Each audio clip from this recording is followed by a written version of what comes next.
you are going to learn how to outsmart emotional eating and live a life of happiness and joy without giving up the foods you love. Now, here is Dr. Nina.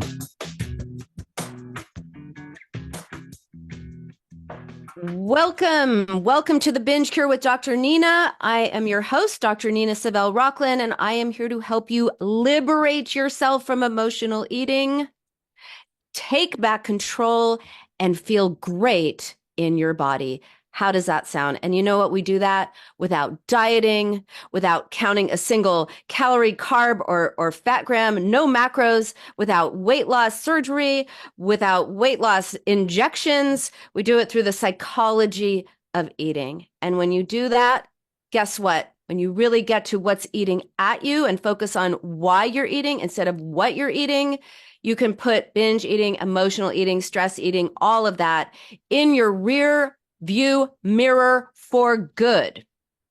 Okay, so today's topic is from shame to self-worth, how to stop binge eating. If you are listening on Voice America, awesome.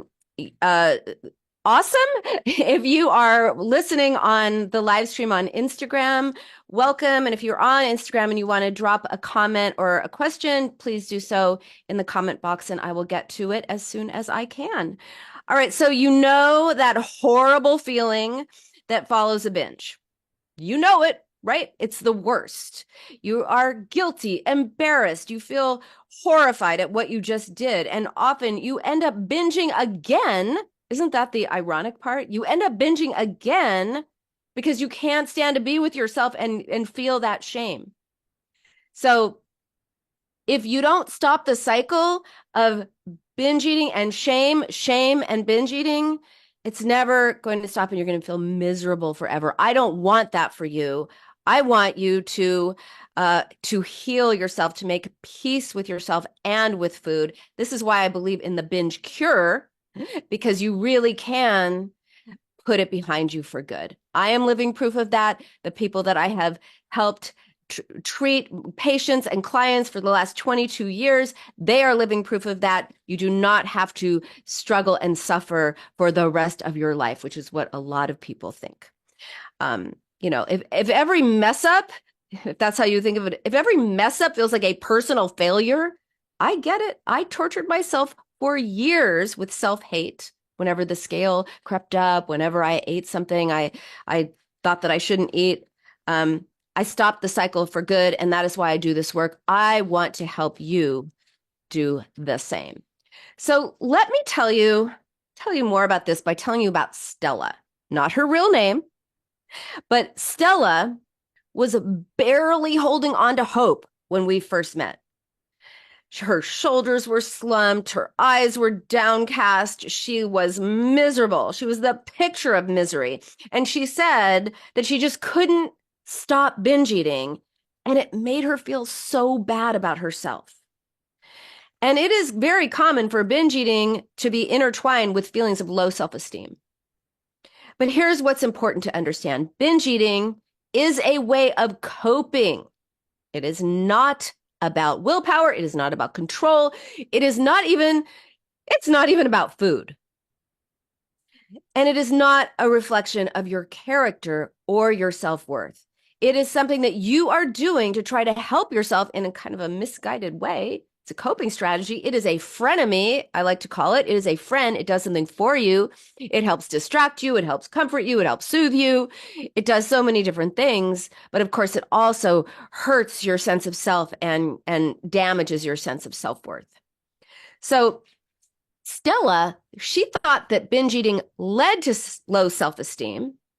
But in reality, it was the reverse. Low self-esteem, not feeling good about herself, was leading to binge eating, which in turn causes guilt, causes shame, diminishes your self-worth, and the cycle continues. So we're going to stop the cycle. When our self-worth and sense of self is already low, eating is a temporary way to feel better. It's a temporary way to numb those feelings. It's the binge zone, right? If you can relate to that, the binge zone is where you're not thinking, you're not feeling, you're just in this mindless zone of eating, and you just can't seem to break out of it. But it's when you're in the zone, you're often not feeling any of those terrible feelings. But of course, yes, it helps temporarily, but of course, it makes it worse in the long run. It creates this loop that's really hard to escape. Every time you binge, it reinforces negative thoughts about yourself, feeding into, sorry for that expression, feeding, leading to low self-esteem, which leads to binging, etc. So the key is we want to address not just the behavior, because that doesn't help, but the underlying emotions and ideas and beliefs about yourself that are contributing to the behavior.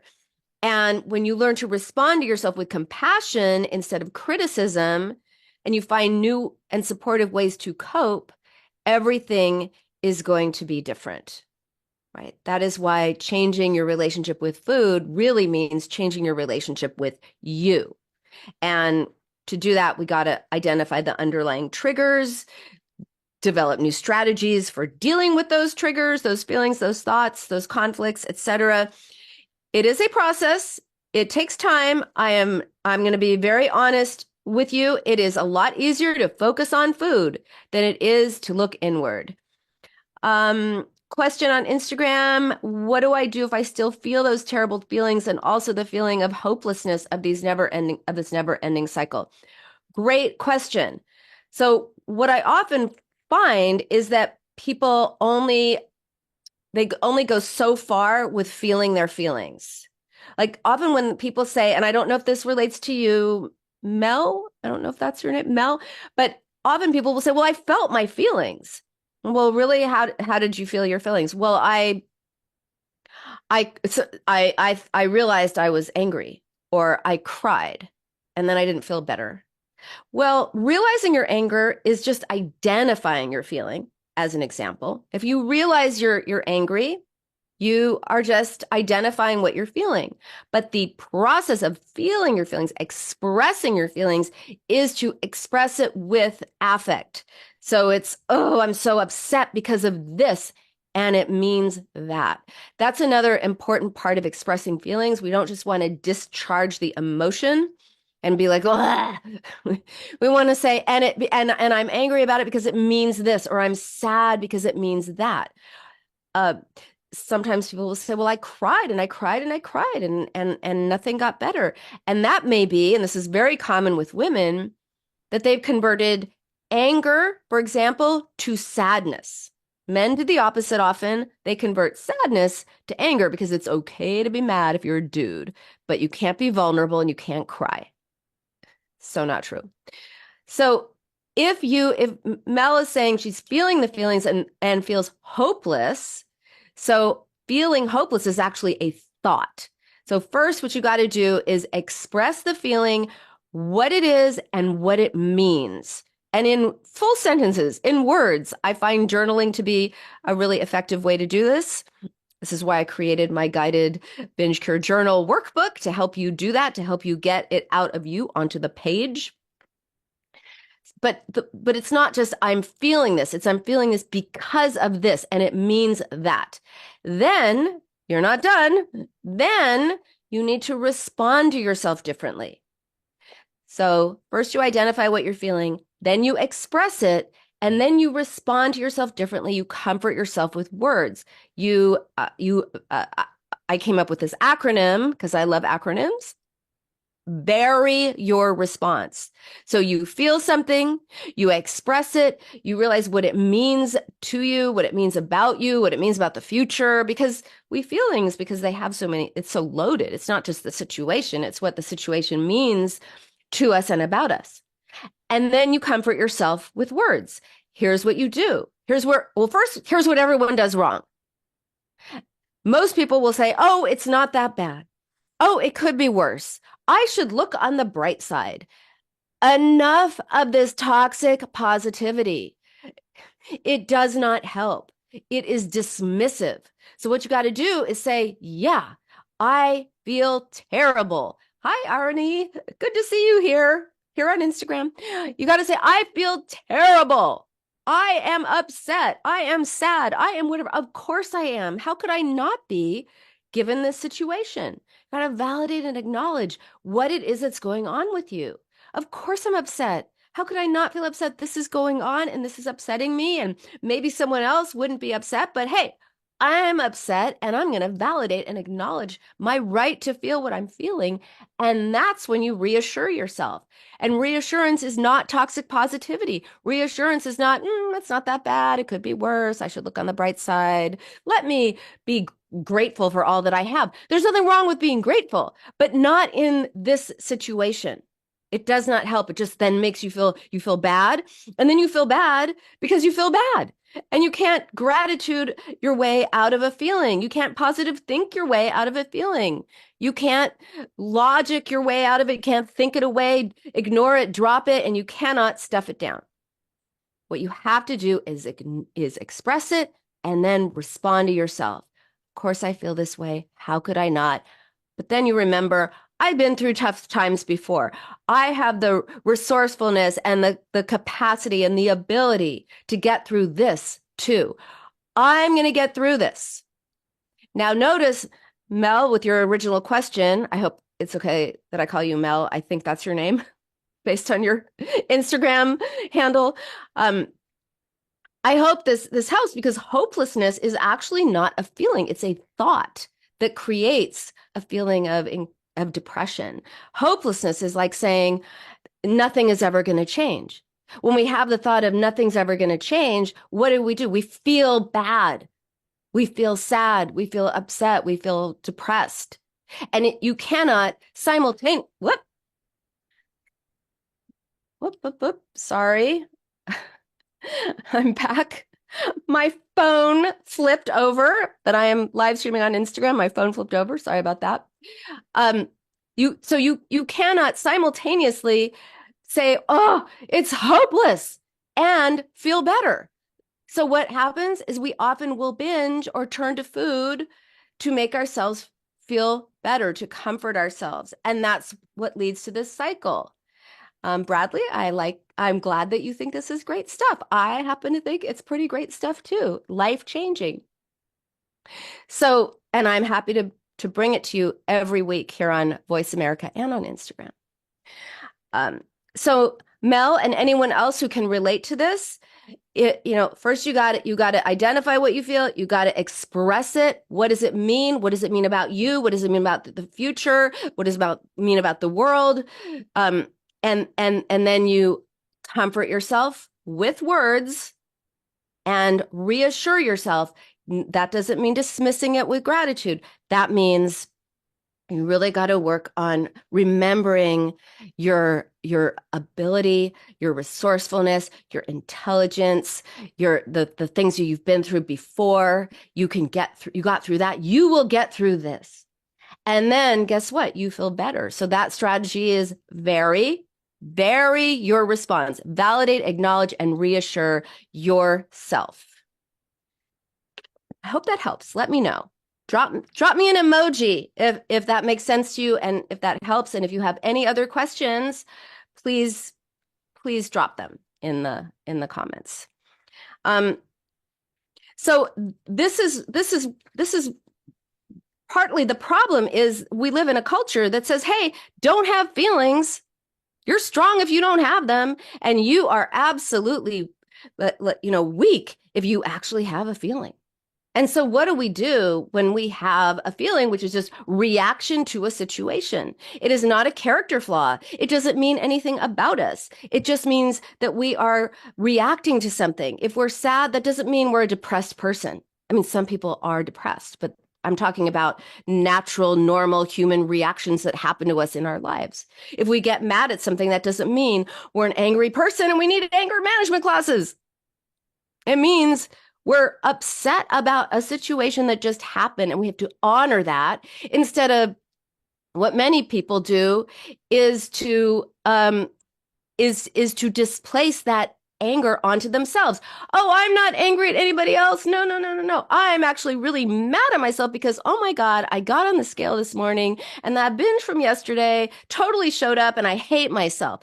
There's the low self-esteem. There's the shame. Mel said, yes. Oh, you've listened to the audiobook 3 times. Oh, that makes me so happy. Yes, practice makes progress. You got to practice. Remember, You learned this way of relating to yourself and to food.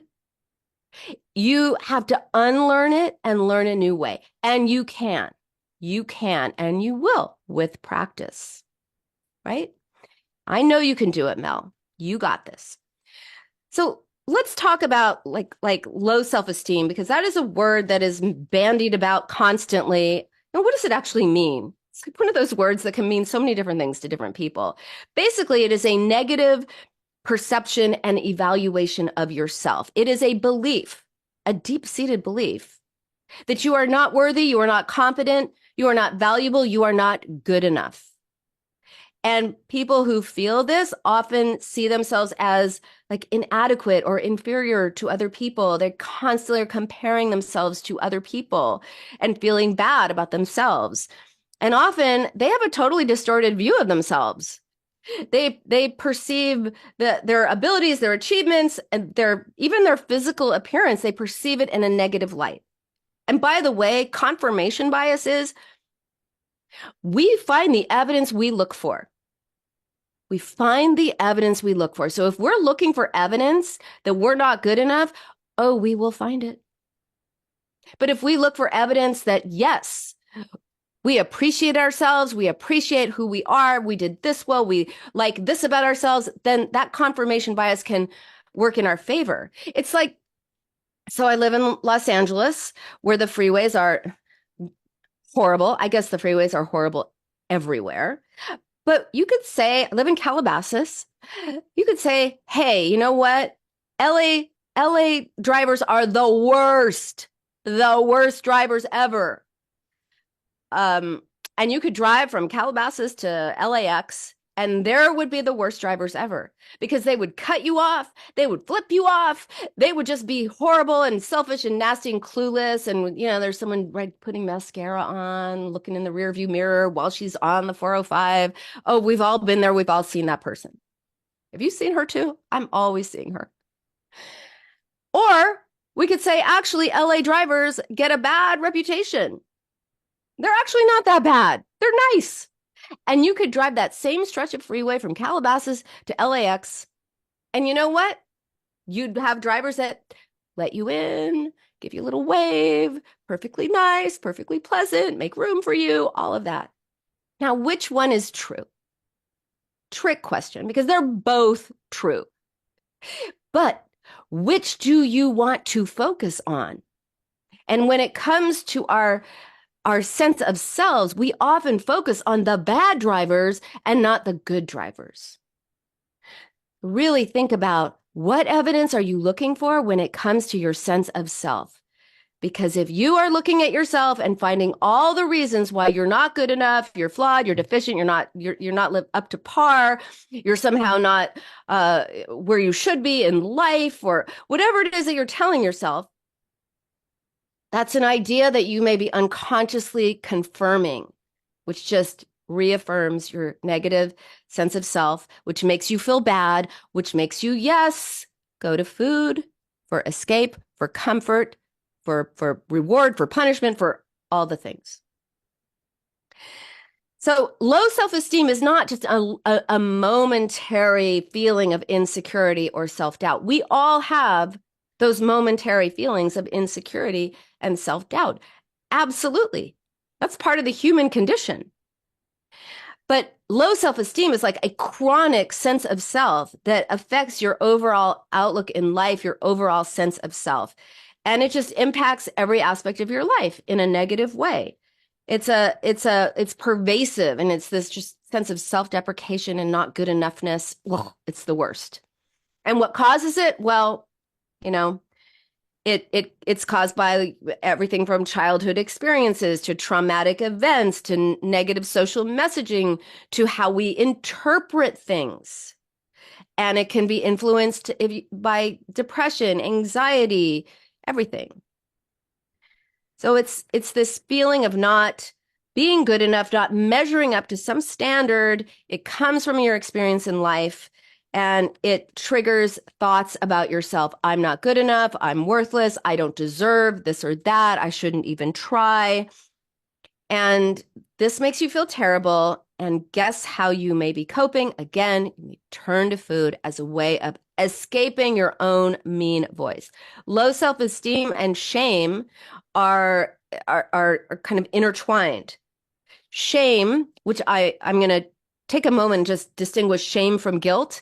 So guilt is, oh my God, I ate too many cookies. Shouldn't have done that. Ate too many cookies. Overdid it. They were so good. Oh, well, I'll just eat a little bit less later. Right. So guilt is feeling bad about something you did, but not letting that affect the way you feel about yourself. Shame is, I ate too many cookies. What is wrong with me? There's something deeply wrong with me. Oh my God, I'm ashamed. I'm mortified. I'm embarrassed. If anyone knew this, they'd be horrified. I hate myself. So guilt is about something that you did or did not do. Shame is a sense that there's something bad about you. Guilt is, I did something bad. Oh, well, it's not so bad. Shame is, there's something wrong with me. And shame is unbearable. And if you feel shame about binge eating, then that's going to permeate and affect your entire life, your sense of self. And again, it's a vicious cycle, right? You feel shame about binge eating and then you binge eat to get away from the shame, which it's just this vicious, horrible cycle. And low self-esteem, by the way, is something that is learned. Like I was saying to Mel just a moment ago, like you learned this way of relating to yourself. You learned this way of relating to food. You can unlearn it and learn a new way. Low self-esteem or sense of shame, these are learned. No baby was ever born feeling an acute sense of shame and low self-esteem. No, we learn it. We learn to feel bad about ourselves. We learn to think there's something wrong with us. We learn it. It's not true. It's just a belief. And what we learn, we can unlearn. Yes. Oh, Bradley, thank you so much. Yes, we need to avoid shame at all costs. And the way to do that is to really figure out how we came to believe this in the first place. But we can change, right? We can learn a new way. So we need to look at, well, how did you come to believe this in the first place? Challenge these beliefs, challenge these negative self-perceptions, build self-compassion. That's how we improve self-esteem. And that means acknowledging your worth, looking at the good drivers, not the bad drivers. The bad drivers are out there. And if you missed my analogy because you're a little bit late to the show, the bad drivers, I made an analogy to driving in traffic. You can look at there are good drivers and there are bad drivers. And we see mostly the ones we're looking for. So when you look for what's wrong with you, oh, yes, you're going to find that evidence. But if you look at what's right about you, what you like about you, what you appreciate about yourself, and when you accept your imperfections, oh, my goodness, in this airbrushed perfectionistic society we live in, we're not allowed to make mistakes. But mistakes make us human. Look, I just made a little mistake, right? It's not so terrible. So accepting imperfections, accepting our perfectly imperfect selves is so important. And that is how you start cultivating a healthier relationship with yourself, because when you are kind to yourself, guess what? You don't need food to escape yourself or anything. So back to Stella. Let's go back to Stella, who was so mortified and filled with shame-ridden about herself and what she was doing with food. And she described her eating behaviors as her, quote, secret shame. And she was so embarrassed about her nightly binge eating episodes, which every night for really decades, she had been good all day. That's her word. I was good all day until nighttime, after dinner, when she would vow to be good, but inevitably she would be drawn to the kitchen and absolutely lost control, which was followed by self-criticism, self-deprecation, shame, all of it. And that led to more binging. So again, she had like a 25-year history with binge eating, and she was desperate to create change. But she struggled so long that she was afraid that there was absolutely no hope for her. Mel, maybe you can relate. Anyone else who's listening, maybe you can relate to that, feeling like, oh my gosh, I've never been able to change. Will I ever be able to change? Well, in the context of binge eating, shame is so destructive because it just, binge eating leads to shame. Shame leads to binge eating. So let's break this cycle by addressing both low self-esteem and shame. You got to challenge your thoughts. Your thoughts are not reality. Your thoughts are a construct. You interpreted experiences, and that led to you believing what you thought. For example, I'm kind of making this up, but as an example, a lot of people can relate to this. So I'm not talking about any one person, but if you grew up and you're like, say your mother was depressed, a depressed mother feels like, as psychoanalyst Andre Green said, a dead mother. So if you're a kid and you've got a depressed mother, no kid is going to go like, oh, my mother is depressed. She is deeply depressed. And as a result, she is unable to really show up for herself or me. And that is why she seems so lackluster and can't take care of me and isn't that interested in me or anything at all. It's just her depression. Said no kid ever in life. No, kids say, oh my gosh, my mother's not there for me. She's not responsive. What's wrong with me? It must be me. There must be something wrong with me. I must be too much or not enough. Let me figure out what's wrong with me, and then I'm going to make it right. And then I'm going to get the mothering that I deserve, that my mother is withholding from me because, clearly she's deemed me not good enough or too much. And this strategy of let me make myself good so I'll get the care that I need turns into a conviction of there is something wrong with me. And there was never anything wrong with you. There was something wrong with the situation where, a depressed parent affects their child, but the child doesn't understand it, interprets it as meaning there's something wrong with them. And that leads to a sense that there is something wrong with them. That leads to shame. So this is how we learn things like this. That's an example. This is how we learn to think badly about ourselves. And then it feels real. I think I'm almost out of time. I'm really bad at my engineer. My normal engineer is not here. My new engineer is probably like, what? Why is she not looking at the clock? Okay. I think I'm almost out time for break. I really got to get better at this stuff. I think that my break is coming up, so I'm going to stay with you here on Instagram. And if you have any questions, feel free to ask me. If you're on Voice America and you're listening, we're going to come back and we're going to talk about how to break the shame cycle. Okay? So I'll see you in a couple minutes. All right, good. We're all clear. Thanks. No problem. All right, so back in about 2 minutes. Okay. Okay. Hey, thanks, Bradley. I appreciate that. So hi, everyone. If you're joining now, I'm Dr. Nina Savell-Rocklin, and I do a show on Voice America every week called The Binge Cure with Dr. Nina. By the way, if you like what I'm talking about, let me just share this is one of my books, The Binge Cure with Dr. Nina. No, The Binge Cure by Dr. Nina.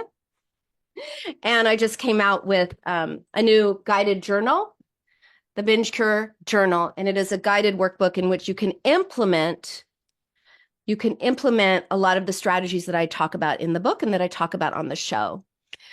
So I do the show every Thursday at noon on Voice America. If you can also listen later on all podcast channels.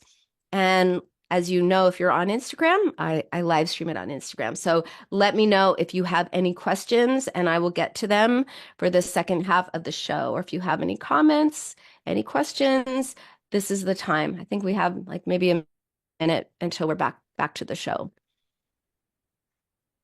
Anything that you'd like to have me cover now, or anything you'd like me to cover in the future?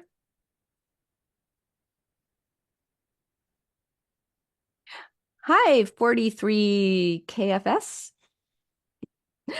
I don't know your name, so I'll just call you 43 KFS.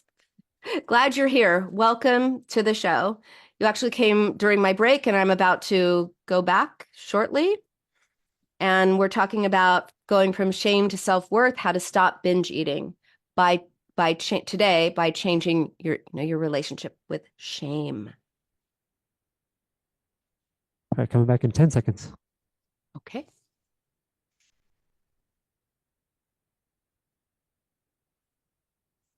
Health and wellness.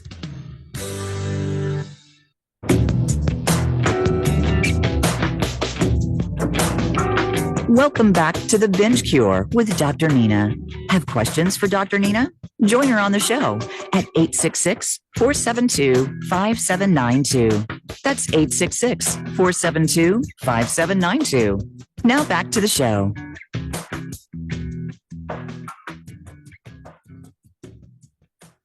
Welcome back to the Binge Cure with Dr. Nina. Today we are talking about how to go from shame to self-worth, how to stop binge eating. We talked a little bit about what is low self-esteem, what causes low self-esteem, and the relationship between shame and binging. And so breaking the cycle requires addressing both low self-esteem and shame, which are intertwined. We want to challenge the negative thought patterns you have about yourself and cultivate self-compassion in order to create a kinder self-view. Because when you can show up for yourself, you do not need food as a way of coping.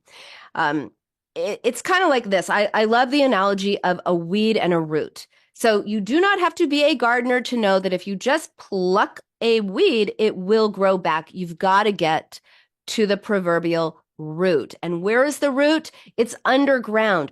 You can't see it, but you know it's there because it causes the roots to grow. The weeds to grow. So this is analogous to our unconscious, our hidden minds. We're in the dark about certain things, but those hidden thoughts have a lot to do with what our behavior is. So that's why we got to dig deep, get to the root of the issue instead of just focusing on the weed. So let's go back to Stella, who growing up, she internalized the idea that her value was contingent on her achievements and also her physical appearance. This was very important to her parents. And she got a lot of critical parental messages. And so she developed this self-concept that depended on external validation to feel good.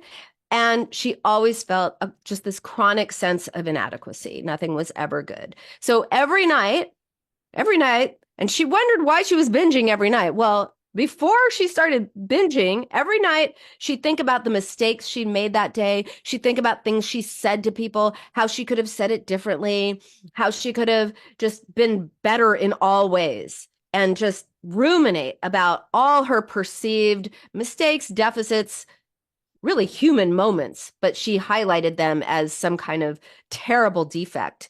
And her mind would replay every perceived misstep, every awkward interaction, and she would magnify them until they overshadowed actually any of her accomplishments that day. This is what she was thinking about. And so this nightly ritual of self-criticism became the catalyst for binge eating. She would feel just overwhelmed with a sense of inadequacy and feeling flawed, feeling bad about herself. And so she would turn to food for comfort. And this is what silenced that harsh inner dialogue. But of course, each binge left her feeling even more terrible, full of self-loathing, shame. It just reinforced all the negative things that she said about herself. So binge eating was both a symptom and a cause of her deep-seated feelings of unworthiness. How do we break the shame cycle? I have established, I think, pretty clearly, hey, there is definitely a connection between the way we talk to ourselves, the words we use, the way we think about ourselves, the way we handle things that come up, our emotions, and what we do, our behavior. Thoughts lead to feelings, lead to behavior. I'm not good enough as a thought leads to a feeling of sadness, of frustration, of inadequacy, or whatever it is, leads to binging to escape that horrible thought. The key is to challenge the thoughts, right? If you don't have the thought of I'm not good enough and you have the thought of I did the best I can, I did well enough, I feel good about myself, I don't have to be perfect. Guess what? How do you feel? You feel fine. You don't feel bad. And if you feel fine, you don't need to cope, right? So that's part of it. And also, as I was talking about earlier in response to Mel's question, how do you deal with the feelings that come up? You identify what you're feeling, you express your feelings, and that includes identifying like, what does this situation make me feel? And what does it mean about me? And what does it mean about others and the world and all of those things? And then you comfort yourself using my acronym of VARY. So like Stella, if you can relate to Stella, you probably find it really easy to berate yourself with this nasty internal dialogue, which leads to shame, which leads to self-esteem, which leads to binging. And Stella, so how did Stella break free? How did Stella get her groove back? Great book. Okay.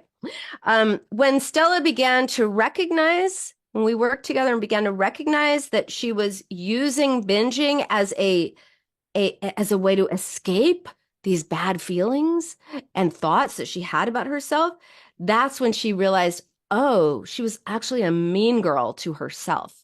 She would never say the things she said to herself. She would never say them to anyone else. So she began to encourage and support herself instead of tearing herself apart. Her rule was that if she wouldn't say it to someone she cared about and loved, or even a stranger, she wouldn't say it to anyone else. She was not going to say it to herself. And just really being aware of how nasty her dialogue was, made her, by being more aware of it, she saw it more, and she could slowly learn to challenge it and stop it. And the more she was a friend to herself, the less binge eating she did. She started feeling better about herself, and she started focusing on enjoying her life instead of constantly slave driving herself to meet other people's expectations. And eventually, without ever going on a diet, without ever focusing on food, she focused on what was eating at her. She learned new ways of responding to herself, new ways of expressing herself, new ways of coping. She stopped binging, and she lost weight, and she got happy. Actually, she got happy, and that's what led her to be able to stop binging and lose weight. So here are the steps. How much time we have? Okay, we have enough time. Here are the steps that helped Stella create lasting change. First, she cracked the code to emotional eating. So first, you got to recognize like what's eating at you. And a lot of people think that they are addicted to food, or they just have a food problem, or they have an ice cream problem, or a cookie problem, or a pizza problem, or a carb problem, or what. No, you don't have a food problem. You have a problem that food is resolving. But what is that? Because we get so used to and so quick at turning to food, we don't even know what's going on inside. So first, you got to get aware of that negative self-talk and self-criticism. Keep a journal of just like, what was going on and what did I eat? Crack the code of I want to eat. What problem is this solving? Ask yourself that. What problem is this solving? Which might sound like a strange question, but in time you will see a pattern. Oh, every time I have to talk to my boss, I end up wanting to, eat ice cream. Something like that. So what's the problem? The whatever the dynamics are with your boss. Ice cream is the solution to the problem, not the problem. So first identify which emotions, conflicts, thoughts, beliefs, situations are present right before you feel the need to binge or want to eat. Do some emotional gardening, right? Dig deep. Self-shaming sprouts. Sorry. Guess I'm going to try not to use like gardening lexicon, but it's just too punny. So I'm going to try not to do it. But self-shaming comes from beliefs and experiences that are buried in our past often. So think about those moments in your past. It could be your childhood. It could be later. Something that left a mark on you and made you feel bad about yourself. So understanding the origins of shame is the first step to healing, right? And our early relationships, especially with caregivers, parents, but it could also be with siblings or grandparents or aunts and uncles or teachers, they shape so much of who we are and how we think about ourselves. I know someone who's an actor, and by his own admission, he is not the best actor in the world. And yet he works all the time. He's done series. He's done he's done. If I told you his name, you'd know him. I'm not going to tell you his name, but I will say this. He grew up with parents who thought he walked on water. He was the best thing ever. They just thought he was the most amazing person in the world, and they made him feel that way. So what happens when he goes to a casting office? He goes in where other actors are like, oh my God, I hope they like me. I hope I do well enough. Right? They're all worried about being evaluated and judged, and they've got voices from the past haunting them. He goes in like, they're going to love me. His parents loved him. His casting directors, they're going to love him too, of course. And so he goes in. He's just so easy to talk to. He does a decent job. People love him. That's why he works all the time, right? So the way that we grow up has a lot of impact on the way we feel about ourselves and our expectations about how other people are going to treat us and how they are going to see us. If you grew up in a different kind of environment and you were constantly getting, say, criticized, nitpicked, you're going to expect that the world is going to be critical and you're going to act accordingly, which, people can be unpredictable, unreliable, and unavailable. Food is predictable, available, and reliable. So sometimes if you can't have satisfying, gratifying, fulfilling relationships with people, maybe you use food for that purpose, symbolically. All right, so reflecting on how our early relationships or what was modeled for us affected us is really, really important. It shows pattern. It shows us patterns, and you want to be a detective of the mind. This is not about being critical. This is not about saying, "Oh, my parents were bad." No, it's not about that at all. It's about saying, let me understand how I came to believe this about myself. Let me be curious, not critical. It's about explaining, not blaming. Blaming doesn't help anybody. Blaming is like, it's their fault. They treated me this way. That doesn't help anybody. Explaining is, okay, this is the way that I was treated, or this is the message I got, and this is how it affected me, and I want to understand that in the service of change. For example, Stella. Her mother apologized every time she made a mistake. Her mother would say things like, oh my God, I'm such an idiot, or oh my God, how could I have been so stupid? Now remember how hard Stella was? And how she would ruminate about her perceived mistakes, or how she would rethink her whole day and kind of catch those moments and go like, oh my God, I'm such an idiot. Right? Well, she learned it. So her mother wasn't being like purposely trying to make Stella feel bad about herself. Her mother had her own stuff. As my grandmother would say, her own mishigas, which is Yiddish for her own stuff. It's such a fun word to say. I like to say it. Okay. So Stella's mother never said anything like that to Stella. Stella never heard her mother tell her like, oh, you're such an idiot. But Stella saw her mother telling herself that she was such an idiot. And so because this was modeled for her, this is what she internalized. And so she grew up to beat herself up for being like such an idiot and so stupid, which made her feel bad, which led to, you guessed it, binge eating as a way to soothe and distract herself and get away from her own inner mean girl critic.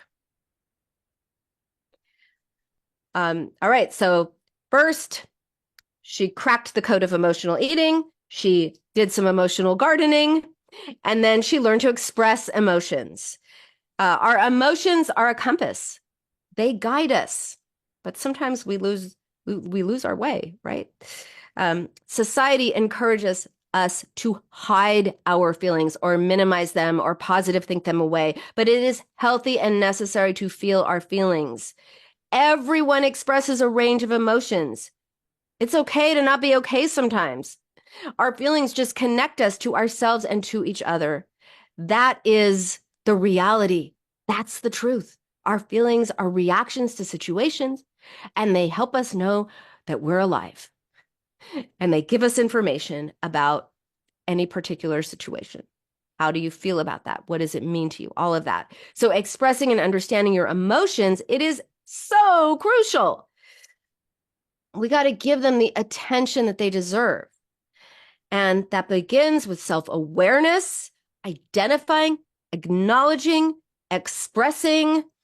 And by the way, you might feel mixed feelings. Some people feel mad and sad at the same time, or hopeful and depressed at the same time. Learn that it's okay to have a range of feelings that don't make sense. That's because it's not logical. It is psychological. It's not supposed to make sense. And one of the things you can start is to say, like, I feel sad or I feel mad. That's identifying it. Just identify it to begin with before you then learn to express it and respond to yourself. So once you identify it, try to understand why you're feeling this way. This goes back to looking at that link between what was going on and what happened with food. So you're going to look at the events, the circumstances, the situations, the thoughts that led to you feeling whatever this emotion is. And all emotions can pretty much be distilled into mad, sad, glad, and afraid. Most emotions, just so if you're like, I have no idea what I'm feeling, mad, sad, glad, or afraid. So if you're feeling mad, if you're angry, and by the way, anger, a lot of people say, oh, I'm not an angry person. Well, are you frustrated? Yeah, I'm frustrated. Well, frustration is a form of anger. Frustration is a form of anger. Irritation is a form of anger. Annoyance is a form of anger. Rage is a form of anger. So they're all different levels of feelings and intensities. And understanding the why between what you're feeling and what's going on with you is so important. What triggered you? You are not triggered by food, by the way. You are triggered by some situation or thought or feeling or whatever that maybe you don't want to look at, maybe you don't want to feel. And then, as I said before, journaling is a great way to express what you're feeling. So you write, I am mad, I am angry, I'm sad, I'm mad, glad, sad, or afraid because of this, and it means that. Those are very important things. Because of this, and it means that. And then cultivate self-compassion. Self-compassion is like, it's just a way of soothing yourself when you're shaming yourself. To turn self-shame into self-compassion. Self-compassion is about being kind to yourself, understanding towards yourself, even and especially when you stumble. If a friend of yours or a child or someone you care about made a mistake, would you say to your friend, oh my God, you made that mistake. That's horrible. You suck. I don't think I even like you anymore. Like, no, of course not. You would never say that. You would never say to someone who made a mistake, what's wrong with you? I can't believe you did that. Ugh. So why say it to yourself? How about this? How about you treat yourself as you would treat a friend? What a concept. Treat yourself with the same kindness, understanding, forgiveness that you would extend to a friend a loved one, a child, someone you love, and someone you care about. So instead of beating yourself up for binge eating, try to understand why it happened. Try to understand, like, what were the feelings that led to this? Then express it and use very to support yourself. Otherwise, shame, if you shame yourself, you're going to turn to food to escape your own mean voice. But if you cultivate the power of self-compassion and you are kind and you are understanding and you treat yourself as you would a friend or a child, then you're going to feel better. And when you feel better, you don't need food to cope. So back to Stella. Instead of calling herself names, instead of going like, oh my God, I'm such an idiot, or how could I have been so stupid? Stella started treating herself as she would treat all her friends, and it was very nice to her friends. She validated and acknowledged her emotions. She reassured herself that she had the ability to get through difficult, challenging times and deal with the difficult, challenging boss in her case. And the more she did this, the less she turned to food for comfort and distraction. So breaking free from this cycle of negative self-talk, negative sense of self, shaming yourself, which makes you feel terrible, which leads to binge eating, to escape, to cope, all of those things. It requires more than just looking at the symptoms of binge eating. Binge eating, here's the thing. Listen to this. This is the most important thing that I can tell you. Binge eating is a solution to a problem. It is not the problem. In Stella's case, it was the solution to her problem of being toxic to herself. It helped her escape. So what is it doing for you? The next time you head for food, ask yourself, what problem is this solving? That is the most important question that you can ask yourself. And so being introspective, identifying the root causes, that is everything. It is hard. Yeah, it's not easy. It is a lot easier to go like, okay, did I make my macros, or I was so bad, or I'm going to be good, or I'm going on that diet, or I'm going to try this new gym workout. It is a lot easier to focus on what you're eating than it is to focus on why you're eating. But when it comes to binge eating, stress eating, any kind of emotional eating, the real problem is not food. The real problem is what's eating at you, not what you are eating. So that means identifying what's eating at you, cultivating a different response to your feelings, treating yourself like a friend, and responding to yourself in a soothing, comforting way. When you comfort yourself with words, guess what? You don't need food for that purpose. And this journey may not be easy. It's not, but it is worth it. It really is worth it. All right. I actually am done with the show today. So I have a little bit more to say, but I'm going to save it for next week. Thank you so much again for joining me here on the Binge Cure with Dr. Nina. I am live every Thursday at noon Pacific on Voice America and live streaming on Instagram. And again, if you want a deeper dive into this topic and many others, please check out my best-selling book, The Binge Cure, 7 Steps to Outsmart Emotional Eating.